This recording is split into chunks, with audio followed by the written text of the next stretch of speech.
Hello and welcome back to Take Two. I am your host, Brennan Klein. On this show, we normally cover a movie that was discussed on the previous week's episode of Alternate Ending, but last week's episode was specifically designed to just fuck me.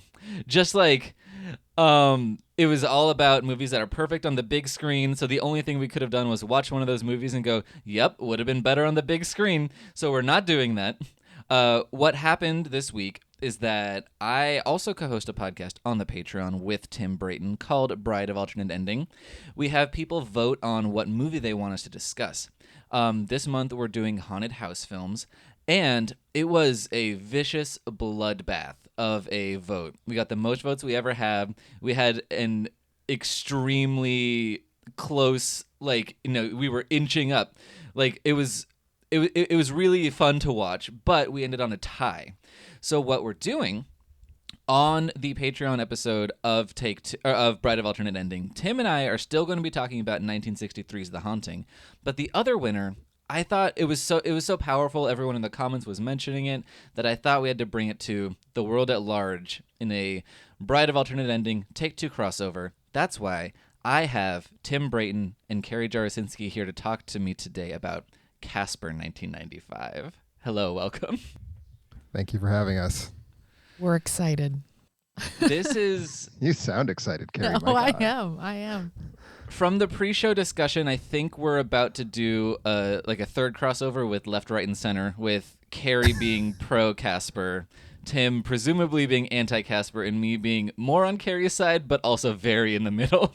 Ooh, I can't wait. Okay. I can't wait. What if Tim just randomly is like, actually, this is my favorite movie of all time as well, and we all just hug and we go home.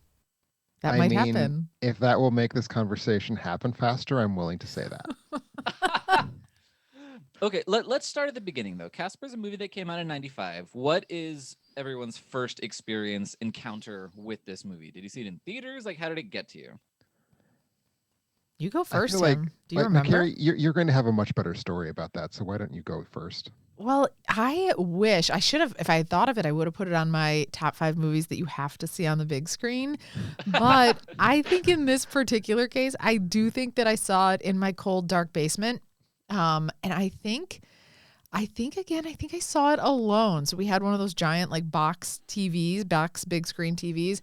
And I remember seeing it in my basement probably a year or so after it came out, whatever was on TV, and thinking that my whole world was never going to be the same.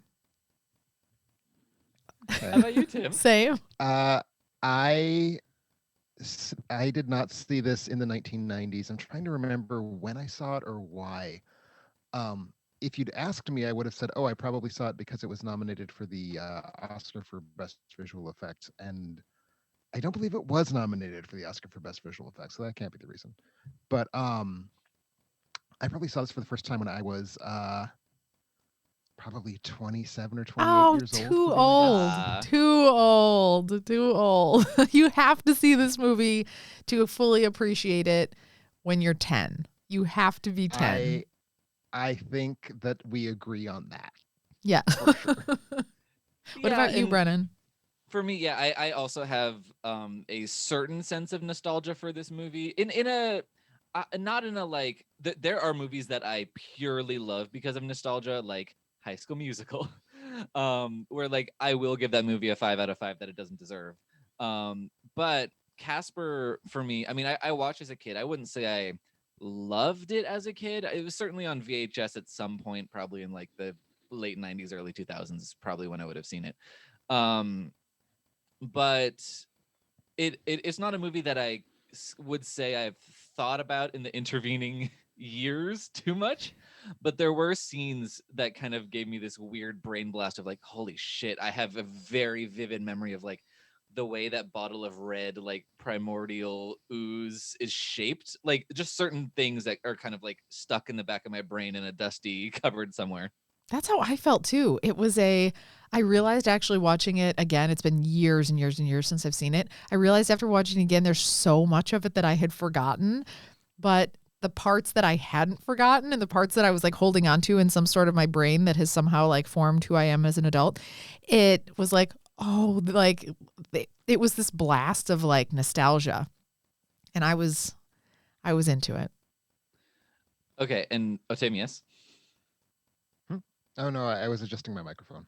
Oh, okay, great. You looked. Never mind. Well, I mean, I probably saw it the most recently of all three of us. It sounds like because I saw it, around 11-ish years ago, and my memories of it are unchanged from when I saw it 11 years ago. Okay. Shall we Okay. say? Okay, yeah. Let's get into it. Tim, Yes. say one good thing about Casper. The production design is out of this world good. Oh, it's so good, Tim. So the production design, I think it'll get there eventually. So I'm just gonna jump right into it. This is basically a sort of like made on the weekends and evenings style Spielberg film. Essentially, it's produced by Amblin. A lot of Spielberg crew heads are involved. So Dean Cundy shot the film. Michael Kahn, who's been Spielberg's editor for like ever, cut the film.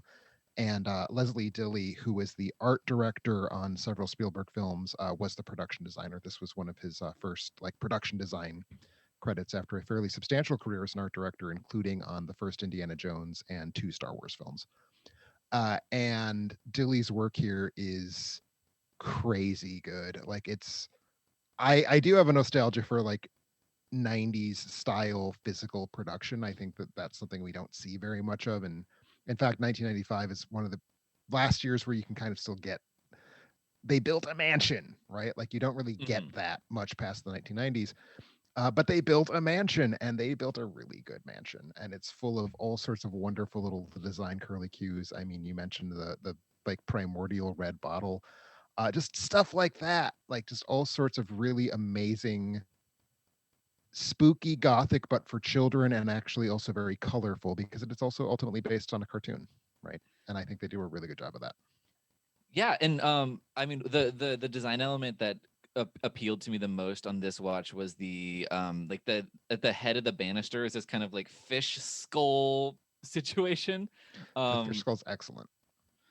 Yeah, no, the production design is glorious. This is if there was a top 5 of like, I think he did something similar, but like if there was a top 5 of like movies where I could just step into the set and explore every nook and cranny of it, like in a theme park of some kind, Casper would definitely be on that list.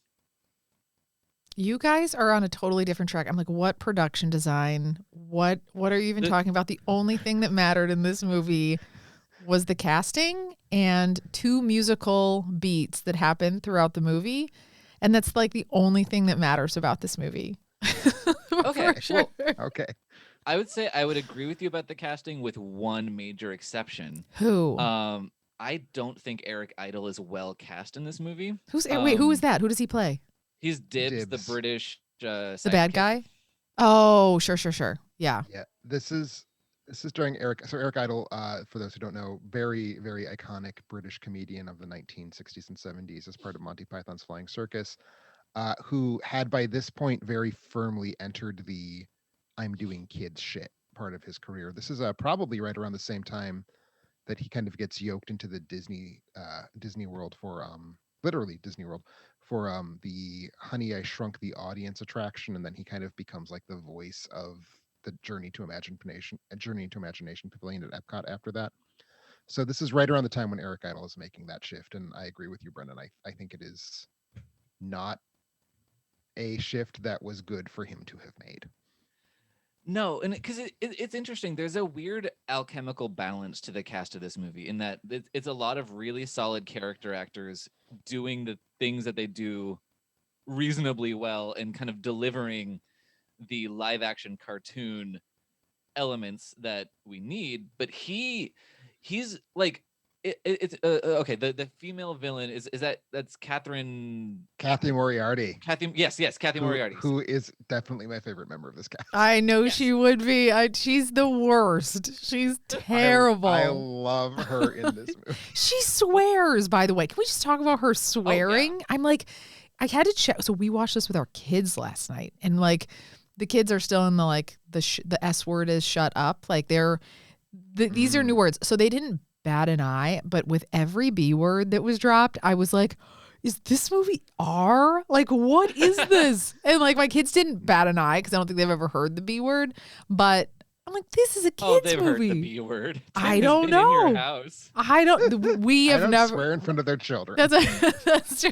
Tim turns You into don't like think they have their ear pressed against the basement door while you're Yeah. recording? Also sorry. give me some credit. I evolved beyond the B word a long time ago. That's I'm true. gonna use the C word That's- or the MF word. if I'm gonna use a They word. don't know those either for sure. But this was super vulgar and like our kids also are super attuned to name calling. Like they don't like bullying. They don't like name calling.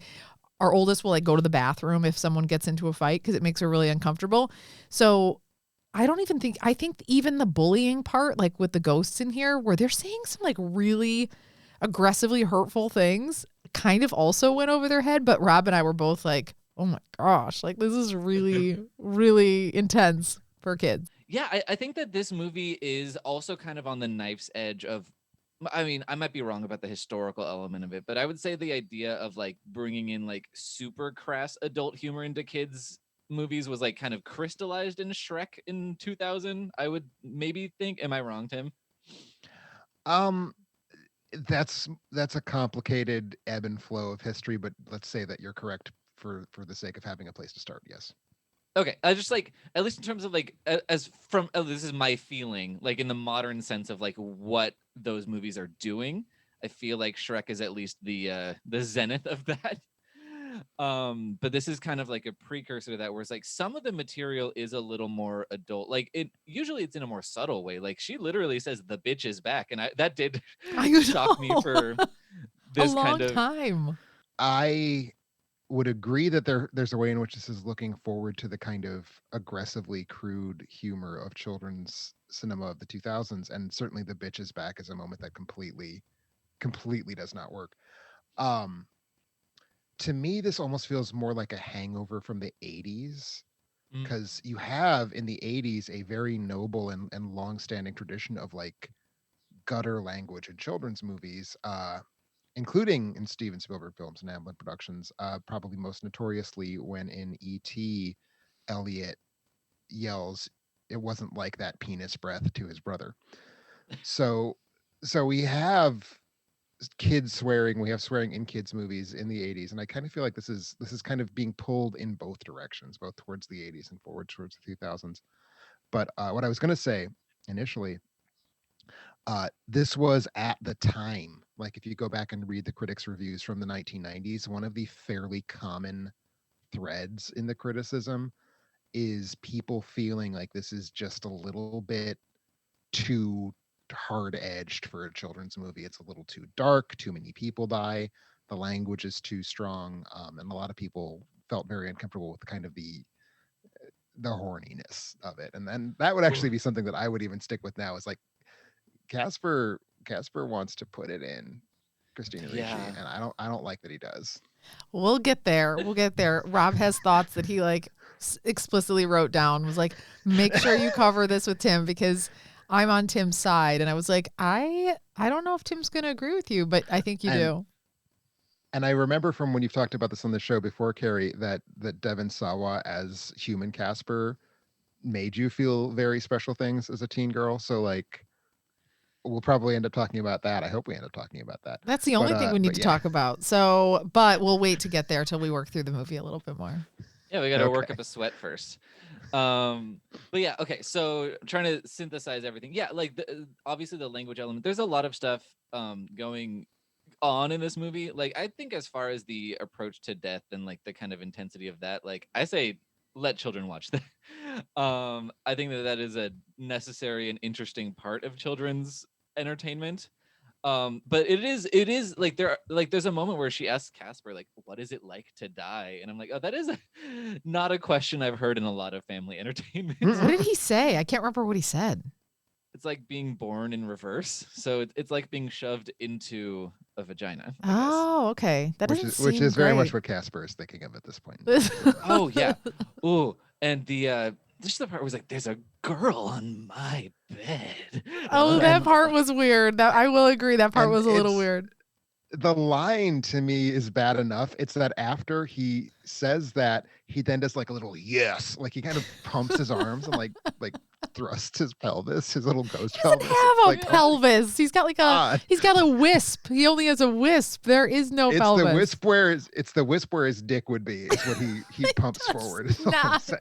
It's just because he's floating through the air. It looks like he's thrusting his wisp, but in fact, he's just hanging out. He's just being Casper. Oh, he's hanging out. There's no vulgar. Casper doesn't have ill intentions. He just wants a smooch. That's all he wants.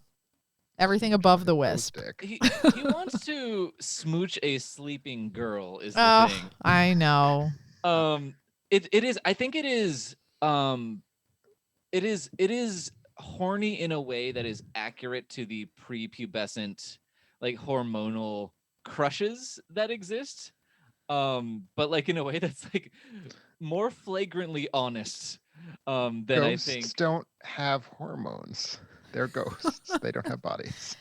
But Casper is trapped in the in-between, so he That's does. fair. He has unresolved about that. business. That's true. His unfinished business is he had gotten to the stage where he could have started masturbating, but he hadn't yet. So anyway, I'll move on from that. It's I don't want to talk about Casper and ill will. He is still the best part of this movie. I think you started to touch on the thing that Rob was really creeped out by. So when he does come over, she does fall asleep on the bed, and he does whisper in his ear like, "I'm never gonna let you go," or what does he say? Like, "I never want." Just, can I keep you? Oh like, yeah, can I keep you? Cat. Her name is Cat. Yeah. He's like, "Can I keep you?" And then he gives her a kiss on the cheek. I don't care how insensitive that is to the world today or to whatever. As a 10-year-old girl, that moment is very igniting. You're just like, oh gosh, like he snuck a kiss, like he snuck this little sweet kiss on her cheek, and there's probably problems with it, but Probably. I probably starting after Casper did that, don't ever do that. That's what we're saying. Don't ever do that. But it was sweet when Casper did. But Rob doesn't agree. Rob's like, this is appalling. Don't let our kids see this. He reached, like, as that happened, our girls are watching, and he's like, don't ever let anybody do that. Nobody should ever do that. Like, tell somebody if you want a kiss on the cheek. And they're like, okay. Because of course they're seeing it through the eyes that I saw it through. So they don't think it's weird when they're 10 either. So Rob did some recon.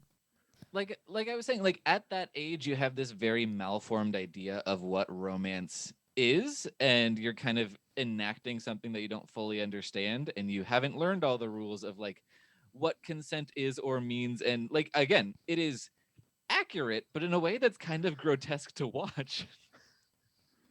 All right, we'll agree to disagree on that one. Anyway, so before we leave the casting, I wanted to say that like Kathy Moriarty, she is delivering the performance that this movie is asking of her, as far as like the level of camp, the level of live action cartoon, and Eric Idle seems to be trying to do that, but it's just unpleasant in a way. Mm-hmm. I don't know if it's too much or not enough, but I just didn't like it. Yeah, no, like the gap between those two performances is really salient because they are together basically in the like whole movie. Like they're the bad guys. Mm-hmm. And it's a dynamic we see in a billion movies, and certainly movies from this period in time, the sort of the boss bad guy who's like this kind of contemptuous, evil, like very big, campy bad guy, and the bumbling idiot, fast talking sidekick. And it's a stock form because it works, but it's just not working here. And it is entirely on Idle that it's not working. And I don't know if it's because he's trying to recalibrate what he's doing for a children's audience and he doesn't know how. I don't know if it's just that at a certain point Eric Idle gets too old to continue being talented, which I think is borne out by most of his career from the 90s onwards. But it's the same feeling I get pretty much anytime I see Eric Idle in a live action piece of children's media, where I'm just very embarrassed for him. How did you guys feel about Bill Pullman, Christina Ricci, some of the other really big names that were in the cast? How were you on board with those or not? I'm never on board with Bill Pullman in movies. So really, I don't like that man. Is it But, because he's he's too perfect? Like, what is it? Is it the hair? Is it the charm, the gentle charm? Is it the hair and the unctuous are both part of it. Yes, definitely. I don't. This is something we can't. He's in Tim. He's in the movie While You Were Sleeping.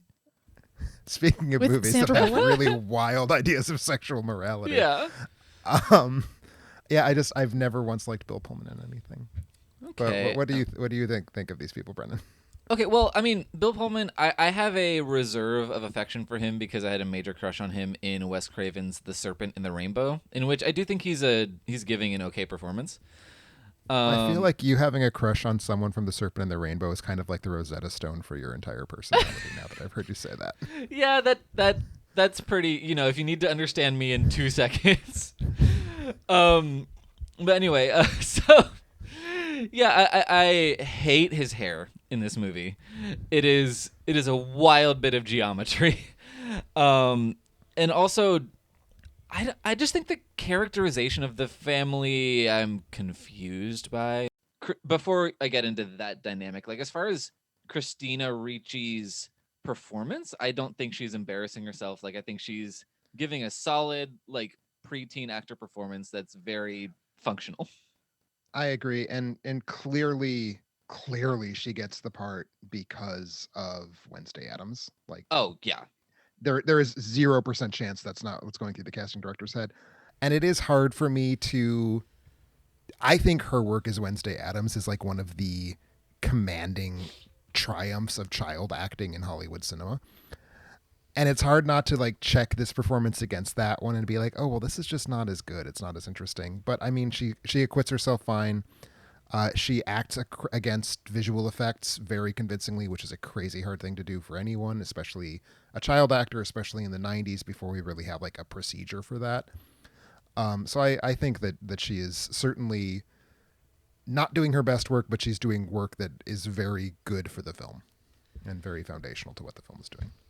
Yeah, I agree. But again, as far as like the characterizations of both those characters, they I think show the seams of the kind of perfunctory narrative, especially in the third act, that they just rush through all the conflict. I mean, I think that their characterizations are kind of like laying the seeds for the problems with the third act, of which there are many, just in the way that they kind of rushed through all the conflict in order to get to the horny Devon Sawa moment, which I think fair enough.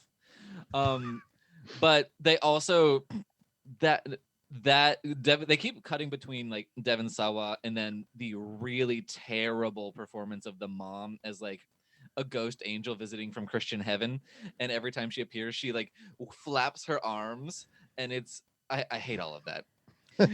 And she thinks she's Glinda the Good Witch. I don't know what the fuck's going on with that character, but anyway, so they're really inconsistent because it's like this is a man who literally is a therapist for ghosts, and he's shocked when he meets a ghost, and they keep going back and forth on, do you actually believe in ghosts, or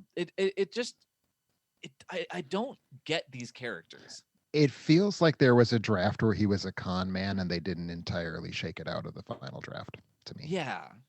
I get that. I think he's on board with ghosts because I think right now, I think he's clinging to the idea that ghosts are real because he is in denial about his wife. So I think the piece of it is I want to hold on to that she could still be here, that I could still see her again, that I could still touch her again. But at the same time, I'm not probably like expecting to actually run into anything. So that moment when he sees Casper for the first time and he's shocked, I'm like, he's probably just thinks that if you hold on to that little thread for the rest of your life, it doesn't feel like it's over. And I don't think he was expecting to actually see anything, is kind of like what I got from that. And that makes sense, except that the film clarifies when they're describing him as a ghost psychologist that he has been a successful ghost psychologist. There's that one woman on Hard Copy. Oh yeah. Who talks about how he met her husband and her husband went away with a smile on his face. I think that was weird. That was weird. That was the Hard weird. Copy. The hard copy thing is just part of the overwhelming 90s-ness of this movie in a way that I do find charming rather than upsetting. Wait, But it's what's the weird hard that copy? What do you mean by hard copy? hard copy is a TV news program from the 1990s. Oh, okay, okay. And hard copy is like how we learn about Bill Pullman's character. They do a segment on him. And it's like, Jesus Christ, hard copy. I haven't thought about that in 26 years. But are we supposed to interpret, is that supposed to be an adult sexual joke when she says he goes away happy? No. I don't think, no. Oh, No. what? Are you sure? I thought it was like Pretty there was sure. a ghost rendezvous with the old lady.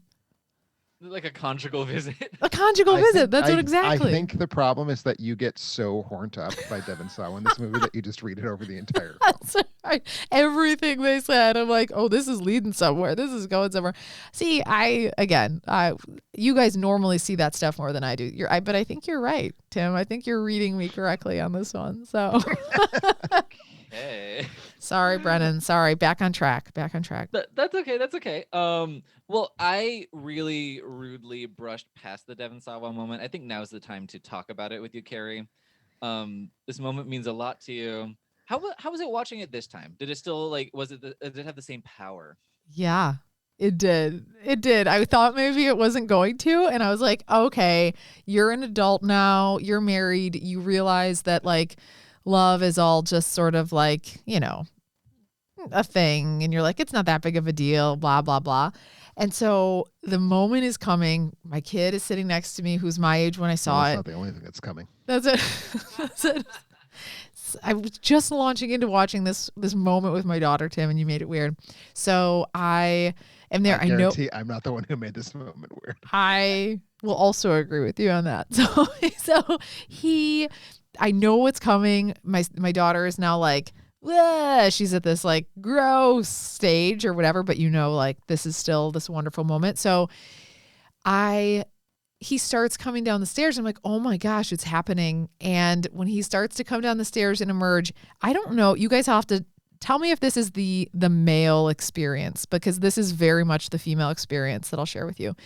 Every girl that has experienced the school dance thing or has had to do school dances in school, you dwell on those experiences. You pre-dwell on am I ever going to get asked to a dance? Am I going to get asked to dance with? Is anyone going to ask me how is that going to play out? And you get all dressed and then you stand at the corner at the school dance and you don't dance with anybody and then you go home. And then it's the anticipation of what could happen. And then afterwards, if there was something that did happen, it never did for me personally, but if something did happen, then you could relish in it afterwards. So this is all to say, you have to have know that butterfly experience of, am I wanted? That sounds weird, but am I of interest to somebody or whatever?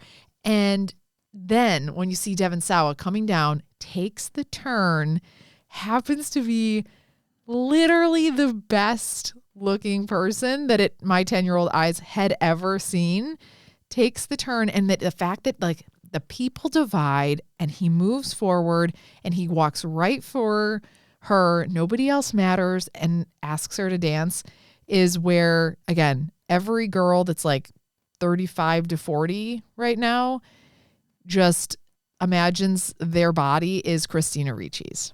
That's what's happening. I mean, it's a lot to process. I know. Your points are well taken, and certainly butterflies in the stomach are something that guys feel. And I will say the staging of the moment, I think works. It's very, and this comes out in '95. This is 2 years before Titanic. It feels very like Jack greeting Rose in the final scene of Titanic-ish Yes. in a way to me. Yep. What I want to return to, because I think it matters, is, as you say, 35 to 40-year-old women, and I'm not gonna ask you to pin your age down, but I think we can say that yes, it's in that 5 year. Do you, as a 35-year-old woman, watch 16-year-old Devon Sawa on screen and think that you want to kiss him, Carrie? Is that what you think when you watch him? I'm going to keep it normal. I'll tell you what happens. He's a child. He is a child. I get that. But I did go to his Instagram now to look at him just to sort of calibrate with where I'm at right now. And that also worked for me.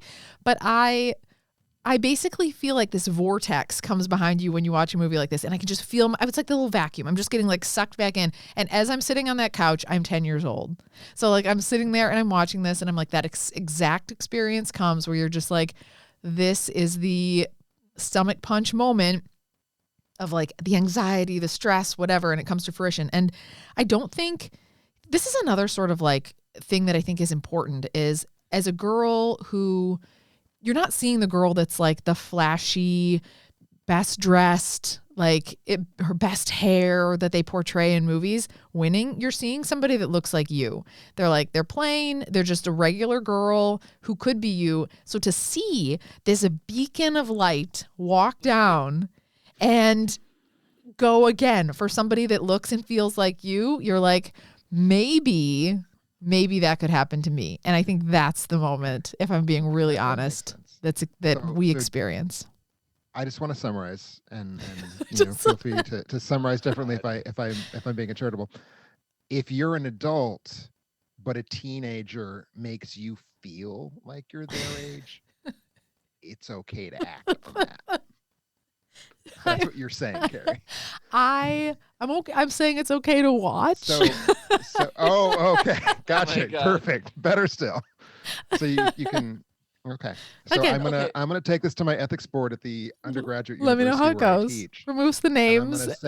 I'm gonna say that this is a situation I've heard presented, and it sounds really reasonable. See what they say. Oh my God. And Keep me my posted. students make me feel like an 18-year-old freshman. So it's you can almost say it's almost their fault and not mine. Yeah, definitely. That's what you're saying. Yes. Okay. Yes. Perfect. Yes. I'm glad we're on the same page. I thought it was going to be weird, but it's not. So that's good. Okay, That's good. this is getting away from us. This is not getting away at all from where I wanted this to go. No, I know. It's getting away from me. It's getting We're away from creeping you. him out. Don't Creeping say, him out. Don't say us. Don't say Well, no, okay. Well, that's a complicated thing, though, of like, obviously when you first watched that movie, that was an extremely age-appropriate crush. So obviously you can still access that. And it's complicated, like, as an adult to be like, what do I do with this? And I totally get that. I wouldn't say Devon Sawa, my period of Devon Sawa of when I find him to be cute is like the later period, when he's of age. But also like, Idle Hands, Final Destination, like the kind of horror cycle he was doing like 5 years after this. And that's kind of where I am at for nostalgia for Devon Sawa, but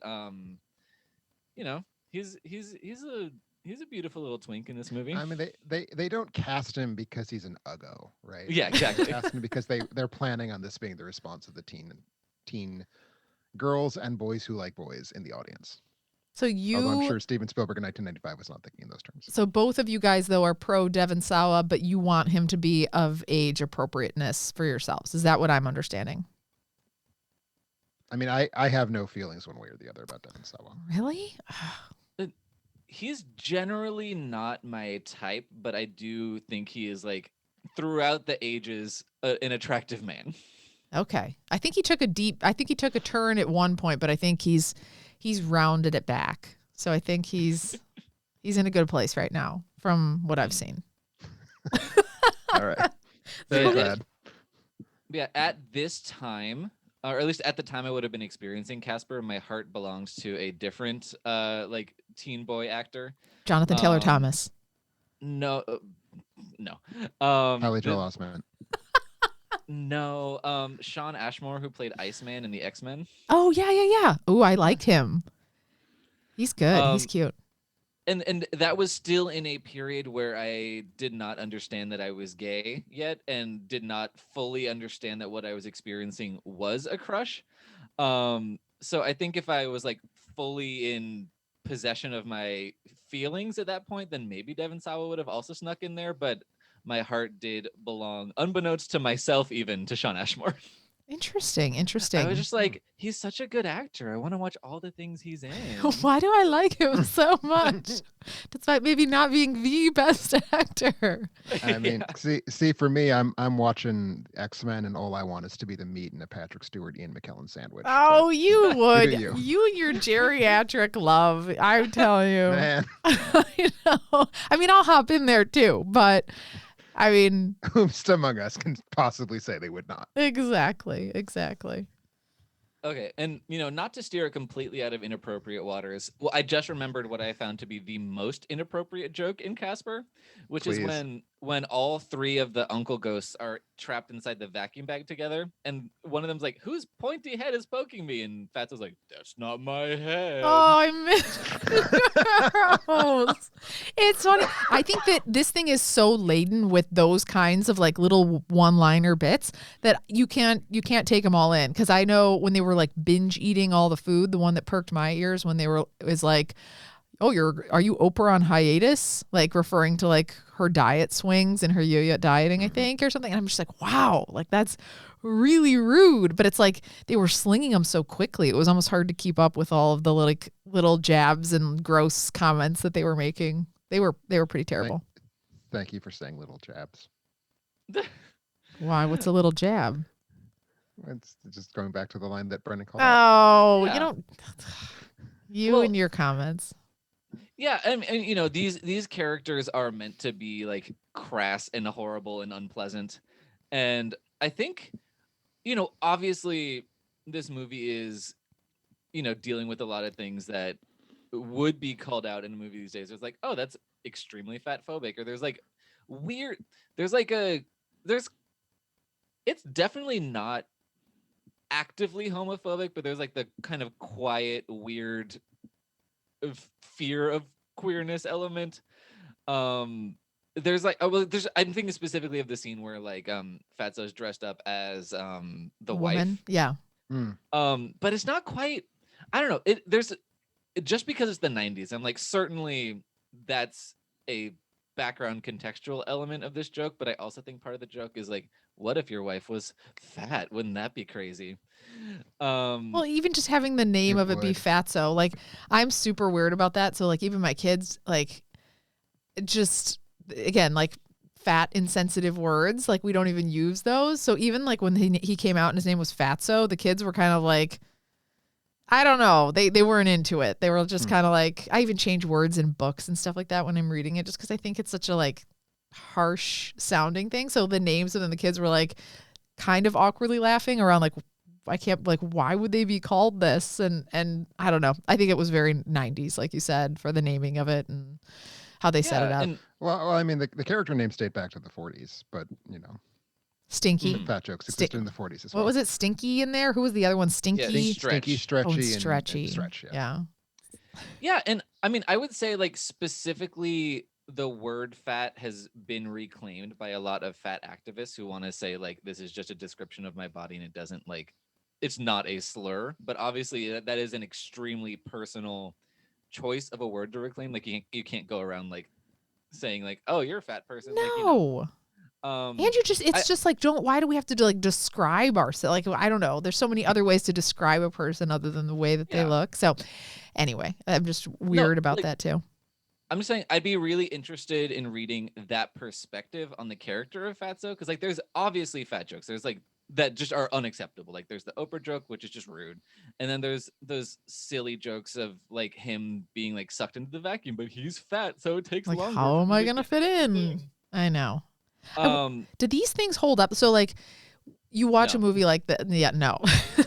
But how does this like across the spectrum? So like the name calling, the bullying, all the things that we're talking about, like with the shaming, like all of that, like how does a movie translate into now? Like, is it just sort of like we pretend like, oh, this was the 90s and this is where it lives? I mean, obviously it depends on your mileage with that kind of thing. Like I think both, I mean, I will not speak for Tim, but I think we both approach older movies a lot, and there is a certain amount of like, you do have to be able to look at it and be like, well, that's just something that was happening in 1995. I mean, that's part of it. And also I'm just going to go ahead and say it. I think it's disingenuous to pretend that fat jokes aren't funny. Personally, as a fat person, I'm fine laughing at fat Number jokes. one, you're not a fat person. Number two, I don't like them. I just don't like them in general. Them very much. I know. I like them a lot. That's good. I just don't like things that hurt people's feelings. Sir John Falstaff is my favorite comic figure in the English literature. So like, I mean, Well, I've made my bed. I'm content to be where I am with that. all right. All right. One thing you guys didn't talk about when we were talking about the casting that I wanted to touch on, because you guys are probably done talking about this movie, is the crazy cameos in this. So like in the Yeah, I mirror wanted to talk scene, about this as well. who do you see? Like Dan Aykroyd. Who else do you see? There's some other Well, familiar So faces. we get mirror is Dan. sorry. The mirror's Clint Eastwood and Rodney Dangerfield. Oh, yeah. And I'm forgetting Mel Gibson, right? Oh yeah, Mel Mel Gibson, Gibson. And the Crypt Keeper, which is my favorite cameo. Oh, that's right. That's right. Crypt Keeper shows up there. The kids, when they saw that, so the kids are like watching it, we're like, oh my gosh, oh my gosh, oh my gosh, you know, like, because we're seeing these cameos, and then all of a sudden the Crypt Keeper comes up and the girls are like, ah, like, ah, what is that? It is amazing to remember the age when you thought the Crypt Keeper was scary, and I certainly was that young once. Oh yeah, that scared me the first time I watched Casper, and I didn't know who the Crypt Keeper was. I was just like, "Who is this man?" Yeah, our 6-year-old did not sleep well last night. She was like, that thing Aw. is coming to get me, and I was like, he's not gonna come get you. But I wonder. Yeah, no. So we have those cameos, and then earlier in the film, when Kathy Moriarty is trying to get the ghosts out of the house, we have 2 cameos, and it feels super imbalanced because it really needs to be 3. Like that's the rule of thirds. We have second is Dan Aykroyd in character as Ray from Ghostbusters. First is Don Novello in character as Father Guido Sarducci from Saturday Night Live. And like, who are the fucking kids in 1995 who was like, that was Guido Sarducci. I like his It's bit. for He's a the very funny parents, character." though. I don't even think kids would know who, like, Dan Aykroyd is. Like, I don't think they don't know who Clint Eastwood is either. So this I is, mean, again, all for the Kids parents. for sure watched Ghostbusters. Mm, Like Ghostbusters was definitely a film that people knew as Maybe, the age, yeah. target age Like- for this movie knew Ghostbusters. I would say, like, watching this as an adult, I noticed all the references. Like, the mirror scene is a reference to Poltergeist, and that's not something I understood at the time. But like, as a kid, I certainly the only thing I knew that was a reference was the Ghostbusters reference. Yeah, and it's a good one. How do those cameos work? I mean, are they just like, here's $1,000? Can you show your face in a mirror? Like, those are big names for the I imagine time. something like that. Yeah, It's but like 2 seconds of their time. So, but it worked. I assume part of the question there is who is working with which producer and can like get a quick $5,000 to show up. Although that explains neither Eastwood nor Gibson. And like those Gibson in particular feels like, what in the hell are you doing in this movie in 1995? Like, he doesn't have a relationship with Universal. He doesn't have a relationship with Spielberg, but there he is. Maybe he's like clip art. Maybe they just like went to the internet. This was like when the internet was starting, and they're like, let's get a picture of Mel Gibson, and he's like, and then it's cheaper. It's much cheaper. But I liked that. I liked the little nod there. It was just so quick, and I don't know. I was into it.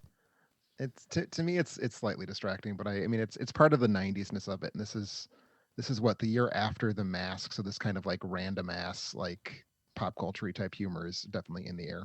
Yeah. yeah, and the pop culture references do not end with the cameos, my friends. There's that really peculiar like Apocalypse Now moment where they're coming through the ceiling. Yeah. I mean, think that's just part of the fabric of cinema, though. I think that particular reference. What? Maybe not. Oh, you mean just that because multiple things are referencing that kind of? Yeah. Okay. I guess. It's okay to tell Timmy's full of shit, you know. Casper, I mean, I do agree with you that Casper is part of the fabric of cinema. You know what? Actually, while we're talking about it, how do you feel like as an animation scholar about the CGI animation in this movie? I mean, obviously that's what interests me the most. And I was going to bring that up when you got to like, was there anything else I wanted to talk about? So this is the first film with a completely CGI title character, possibly with a completely CGI like main character in general.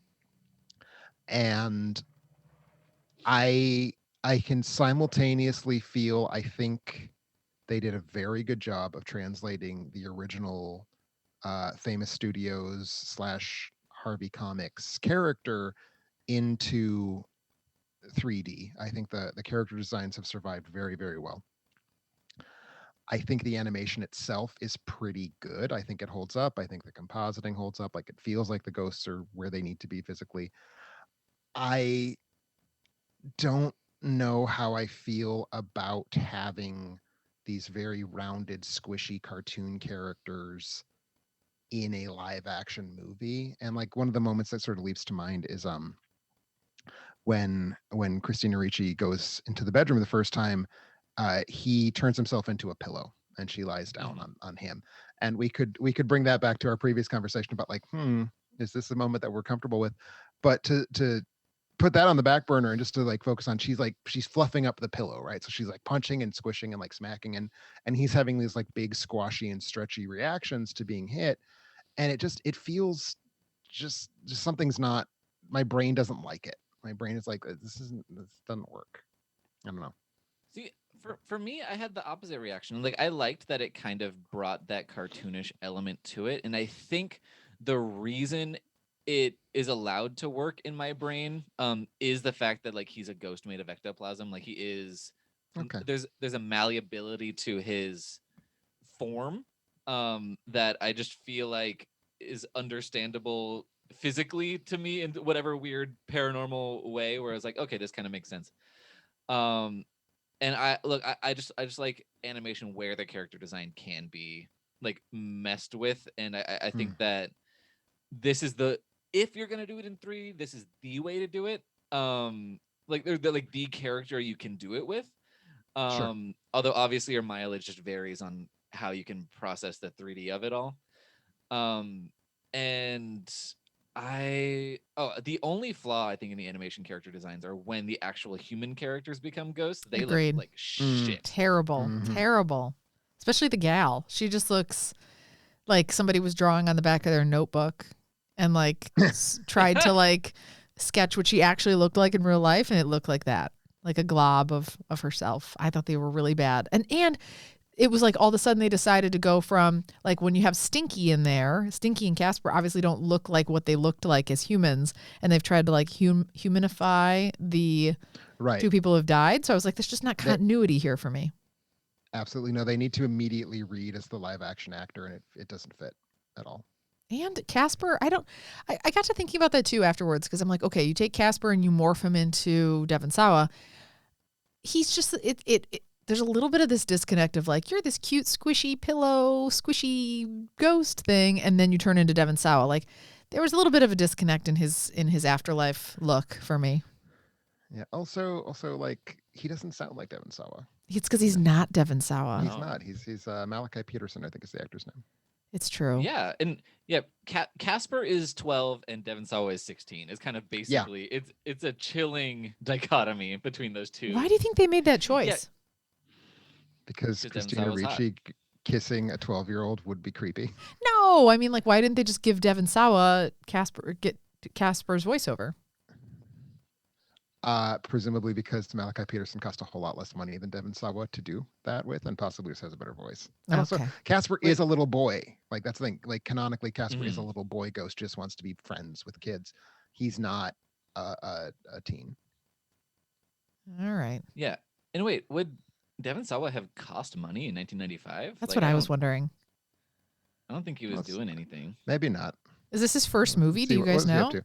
No, his first movie was Little Giants in the year before. Forgot about that. I love that movie.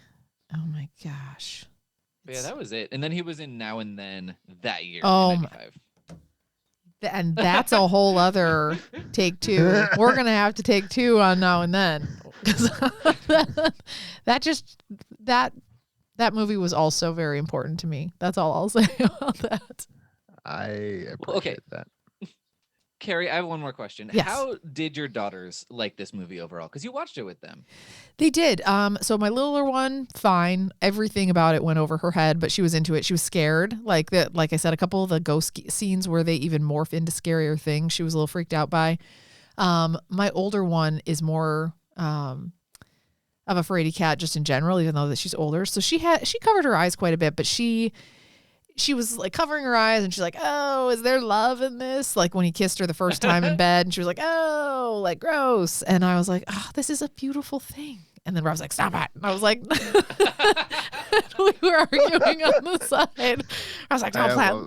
It would have been fun if you guys were here to watch it with us because we're like bickering in the back about the morality of this movie. So, but By the end, though, when it got to the moment, the balcony moment, or this like coming down the stairs moment, she was fully covered. Like her whole eyes were covered, whatever. I was like, no, you have to watch. So we were like bickering back and forth about watching. She ends up sort of like watching, and then after it's over, she was just like, oh, I see why you liked that. That's good. It's like, isn't that like the half compliment? Like, this isn't my favorite movie, but I see why you would like it. And I was like, oh, I'll take it. I feel like she has been listening to the podcast and she must have picked that one up from me. She did. She has better taste than I do, for sure. I don't think she hated it. I don't think it's going to like be her awakening as it was for some of us that are older. Sure. She's moved on to Harry Potter. So I think they were good with it. But again, if you haven't seen this with your kids, think about the language and some of the things that we've talked about today. Yeah, I agree. Is there anything that we've missed in this conversation? I feel like this is about the time to kind of... Yes, we've missed something very important. Covered most of it. Oh. Brennan, we've missed the most important thing, which is we've stated our cases. We've said some of the challenges we've had with the movie, as well as some of the things that we hold in high regard. Mm-hmm. You were down the middle before. Now I need to know, which way has the pendulum shifted in the conversation?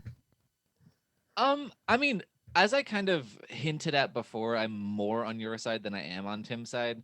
But like for me, if we're assuming that you're at the 10 out of 10 and Tim's at the like 3 out of 10 or below, I'm at 5 out of 10 on this one. Okay, that's fair. Fair. I'm at like 7 out of 10. Because there's a lot in it where, there's a lot of flaws in this movie. I don't think any individual flaw is a film-breaking flaw, but I love the design of everything. I do like the malleability of the characters.